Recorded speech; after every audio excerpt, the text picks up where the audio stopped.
నువ్వా? ఏ అప్పుడే మర్చిపోయావా? నిన్నెవరు రానిచ్చారు ఇక్కడికి? ఒకళ్ళు రానిచ్చేదేంటి? అనంతపూర్ కరువు వచ్చినట్టు, ఆంధ్రాకి పవర్ కట్ వచ్చినట్టు నా అంతటి నేనే వచ్చాను. ఈ విషయం తాతయ్యకి తెలిస్తే చంపేస్తారు తెలుసా? మీ తాతయ్య నా కాళ్ళు పట్టుకొని మరి ఉండమన్నాడు తెలుసా?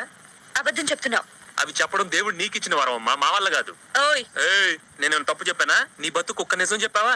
నీ పేరు అబద్ధం, నీ ఊరు అబద్ధం, నీ ఫోన్ నంబర్ అబద్ధం, నువ్వు అనాథవని చెప్పింది అబద్ధం. నువ్వు మాత్రం అన్ని నిజాలు చెప్పావా? మీ అన్నయ్య వాళ్ళ గురించి అబద్ధం చెప్పలా? పిచ్చిదానా, నేనే అబద్ధం చెప్పినా అది లోక కళ్యాణం కోసమే. ఈ తెలివితేటలు తట్టుకోలేకే నీకు ఇంతవరకు ఎవరు పిల్లనివ్వలేదు. Malleswari, I already told you.